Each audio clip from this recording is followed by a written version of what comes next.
नमस्कार श्रोताओं, 15 सितंबर से 2 अक्टूबर तक सेवा सप्ताह मनाया जा रहा है और उसी के अंतर्गत आज हम चर्चा करेंगे एक बेहद महत्वपूर्ण विषय पर।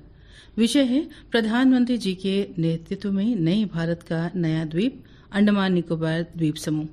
इसके तहत आज हम जानेंगे कि किस तरह से प्रधानमंत्री जी के नेतृत्व में इस द्वीप समूह का विकास, आत्मनिर्भरता और भविष्य की दिशा तय हो रही है। हमारे साथ इस वक्त स्टूडियो में मौजूद हैं बीजेपी के मुख्य प्रवक्ता डॉक्टर टी.के. जिजित रेख। जिजित जी, बहुत बहुत स्वागत है आपका प्रोग्राम में। आपको भी बहुत बहुत नमस्कार और द्वीप समूह के हर द्वीपवासी को दुर्गा पूजा और दशहरा की शुभकामनाएं।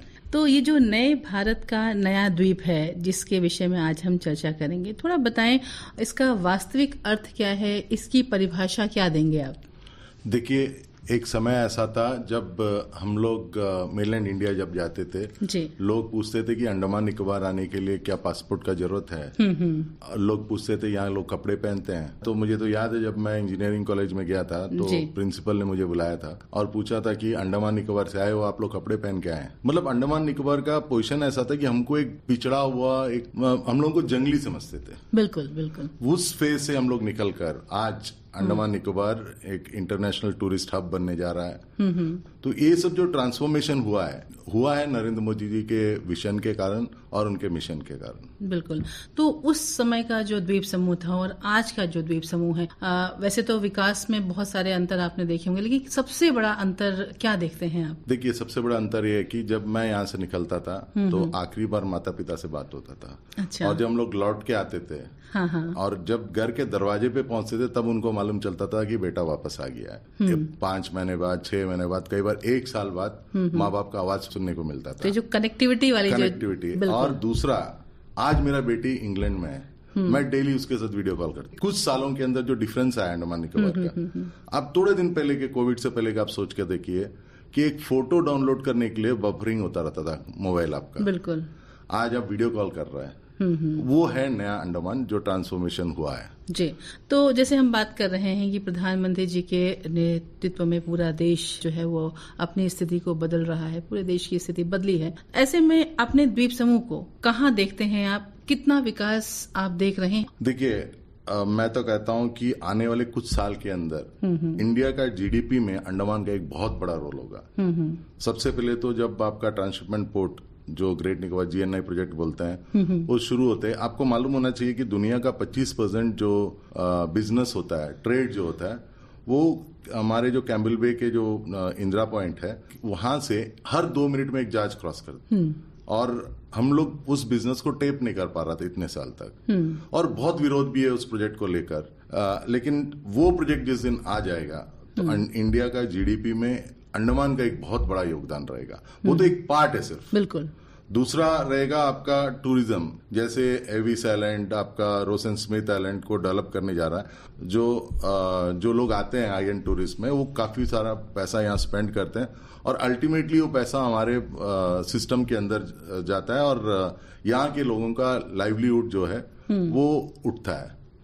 तो ये अभी आपने जैसे पर्यटन क्षेत्र की बात करी, आपने कहा बहुत सारे जो आइलैंड्स हैं, खूबसूरती अंडमान में काफी ज्यादा है, उसे आगे लाने की बात है, लेकिन इन सब परियोजनाओं में तो वक्त लगता है। आने वाले दिनों में आप कह रहे हैं कि और भी विकास ये चीजें होंगी, क्या कहते हैं, कितना वक्त लगेगा उसमें? देखिए, गवर्नमेंट ने अपना पूरा जोर लगा के रखा हुआ है। मेरे हिसाब से आने वाले 3-4 साल के अंदर अंडमान निकोबार में जो आज टूरिज्म, जो हम लोग पहले एक फ्लाइट देखता था और वेटिंग लिस्ट टिकट, आप आज के जनरेशन में अगर सुनेगा कि फ्लाइट में भी वेटिंग लिस्ट होता था, बिल्कुल बिल्कुल, तो उनके लिए आश्चर्य होगा। 100-150 तक वेटिंग लिस्ट जाता था। और आज अंडमान कितना फ्लाइट्स आ रहा है, एक दिन में 20 के करीब फ्लाइट्स उतर रहा है अंडमान में। तो धीरे धीरे डेवलप हो रहा है। और ये जो एक बॉटल नेक है ना, वो अभी इमीडिएट, अब हम लोग बॉटल नेक में है और हम लोग उसको क्रॉस करेंगे आने वाले 2-3 साल के अंदर। और गवर्नमेंट उसमें आगे बढ़कर काम कर रहा है। मोदी जी का विजन है, आप देखिए बहुत जल्दी एक सपना साकार होगा। ये जो टूरिज्म को लेकर जब हम बात करते हैं तो पर्यटन को देखते हुए लोग यहाँ पे आ रहे हैं और उसी से रेवेन्यू जनरेट हो रहा है, तो इससे आगे विकास की कितनी संभावनाएं देखते हैं आप? देखिए, जैसे भारत जो है कृषि प्रधान देश है, अंडमान जो है टूरिज्म प्रधान क्षेत्र है। तो अंडमान के हर व्यक्ति डायरेक्टली या इनडायरेक्टली टूरिज्म से रिलेटेड है। तो छोटा सा चीज, जहाज से जब या फ्लाइट से जब कोई उतरता है वो टैक्सी बुक करता है, तो टैक्सी वाले का रेवेन्यू बढ़ता है। वो बाहर जाता है, होटल्स में जाता है, फिर होटल्स का बिजनेस होता है, रेस्टोरेंट्स का बिजनेस होता है, स्ट्रीट साइड हॉकर्स जो होता है उनका बिजनेस होता है। अल्टीमेटली हर आदमी डायरेक्टली इनडायरेक्टली यहाँ के जो हैंडीक्राफ्ट है वो परचेस करते हैं, यहाँ के शेल क्राफ्ट के जो बने हुई चीजें वो परचेस करते हैं।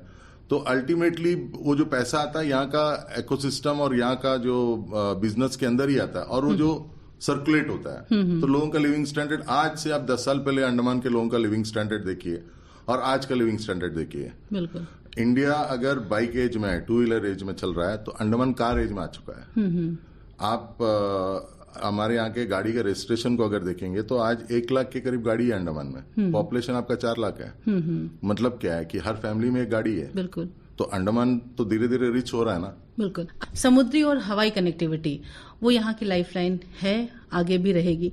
तो हम मुख्य भूमि से इन्हीं 2 माध्यमों से जुड़े हुए हैं, तो कितना सुधार हुआ है, इसके विकास पर कितना असर पड़ा है? देखिए, वीर सागर इंटरनेशनल एयरपोर्ट पे आप उतरेंगे तो पहले जहाँ पैदल आता था अब एरो ब्रिज से आ रहा है। ये तो नया अंडमान हुआ ना, वो भी मोदी जी के आने के बाद हुआ है जी। नया टर्मिनल बना, आपका पैसेंजर हैंडलिंग कैपेसिटी बढ़ा, एयरपोर्ट के अंदर रेस्टोरेंट्स खुला, शॉपिंग दुकानें खुली। ये सब तो डेवलपमेंट का दिख रहा है आपको सामने सामने जी। आप सी पोर्ट टर्मिनल जो है, आपका शहीद द्वीप में एक नया सी पोर्ट टर्मिनल बन रहा है जो इंटरनेशनल स्टैंडर्ड का है। ये फर्क तो देखने मिल रहा है ना जी। तो ये तो रही कनेक्टिविटी की बात, टूरिज्म की बात। अब अगर एजुकेशन क्षेत्र की बात करें तो शिक्षा और कौशल विकास के क्षेत्र में, स्किल डेवलपमेंट और एजुकेशन में कौन सी नई पहल की गई है? देखिए, आज अंडमान निकोबार में मेडिकल कॉलेज है, इंजीनियरिंग कॉलेज है, लॉ कॉलेज है और डिग्री कॉलेज एक और खुल गया है एनकॉर। एजुकेशन में बहुत ज्यादा डेवलपमेंट हो। आज अंडमान के बच्चों को बाहर जाने का जरूरत ही नहीं है पढ़ाई करने के लिए, वो यहाँ पे पढ़ सकते हैं। आज बड़े बड़े ब्रांड्स के जो कोचिंग वो अंडमान में अपना सेंटर्स खोल रहा है।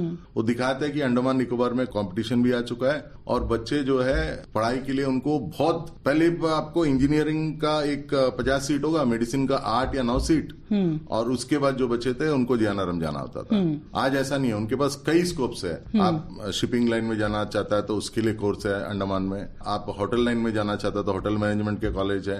आप इंजीनियरिंग करना चाहता है, डिप्लोमा करना चाहता है, आईटीआई जो स्किल डेवलपमेंट के लिए आईटीआई खुल चुका है। और आईटीआई एक नहीं है, आज आईटीआई 2 या 3 आईटीआई है। तो स्किल डेवलपमेंट के लिए खुल रहा है। और गवर्नमेंट पॉलिसी में जैसे ट्रांसशिपमेंट पोर्ट आ रहा है अभी आगे जाकर, उसके लिए भी स्किल डेवलपमेंट के लिए भी कुछ नया कोर्सेज शुरू होगा, ताकि जो लगभग 1.5 से 2 लाख एम्प्लॉयमेंट आएगा यहाँ पे, वो लोकल बच्चों से फुलफिल कर सके, ऐसा मोदी जी का विजन है। तो ये जब प्रधानमंत्री जी की जब हम बात करते हैं तो एक बहुत बड़ा एक शब्द आता है आत्मनिर्भर भारत। जो आत्मनिर्भर भारत जो योजना है वो उसने बहुत गहरी छाप छोड़ी हुई है। तो उस योजना के तहत प्रशासन किस तरह लोगों को प्रेरित कर रहा है और क्या लगता है कि वाकई में लोग आत्मनिर्भर हुए हैं? देखिए, मैं आपको एक बात बताना चाहता हूँ। हम लोग जब छोटे थे मशरूम क्या होता था हम लोग नहीं जानते। आज अंडमान में मशरूम उगाया जा रहा है। सब्जी, कोई भी सब्जी लीजिए, मिलियंस आना होता था जहाज में।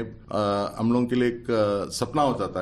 आज डिगलीपुर में जाइए, आपके डिगलीपुर सब्जी मार्केट में बिकता है। मतलब मेरा बोलने का मतलब एक लोअर लेवल तक अंडमान जो है आत्मनिर्भर होना शुरू हो चुका है। जैसे मछली है, उनका स्टोरेज सिस्टम शुरू हो गया, कोल्ड स्टोरेज। आत्मनिर्भरता फिशिंग एरिया में भी आ चुका है। हर ऐसा क्षेत्र है जहां पे लोग जो है आत्मनिर्भर हो रहे हैं और लोग समझ रहे हैं। हमारे नए जनरेशन जो है वो समझ रहा है कि हमको काम करके अपने आप को और अपने फैमिली को संभालना है, टोटली गवर्नमेंट पे निर्भर नहीं रहना है। ऐसे बहुत लोग हैं जो प्रोफेशनल स्टडीज करके टूरिज्म लाइन में जा चुका है। और ये सब एक प्रेरणा है जो गवर्नमेंट का और मोदी जी का, जो जनता जब आत्मनिर्भर होता है तभी स्टेट आत्मनिर्भर होता है। आत्मनिर्भरता तभी आती है जब लोगों का स्वास्थ्य सही होता है। स्वास्थ्य सुविधाओं की जब हम बात करते हैं तो उसे मजबूत करने के लिए क्या ठोस कदम उठाए गए हैं? देखिए, मेडिकल कॉलेज आने के बाद कई सुपर स्पेशलिस्ट आ चुके हैं अंडमान में। मैं तो ये नहीं कहूंगा कि 100% अंडमान हेल्थ सेक्टर में आत्मनिर्भर हुआ है, लेकिन अंडमान निकोबार उस तरफ अग्रसर तो हुआ है। आज हमारे पास मेडिकल कॉलेज है, अच्छे टेक्नोलॉजी है, अच्छे स्कैनिंग और आप एमआरआई जो बोलते हैं वो सब फैसिलिटी आ चुका है। तो हमारे बच्चे अभी जो धीरे धीरे जो पढ़ के आ रहे हैं, जो एमबीबीएस करके आ रहे हैं, उन लोग जो एमडी करने जा रहे हैं, उन लोग अब वापस आना शुरू हुआ है।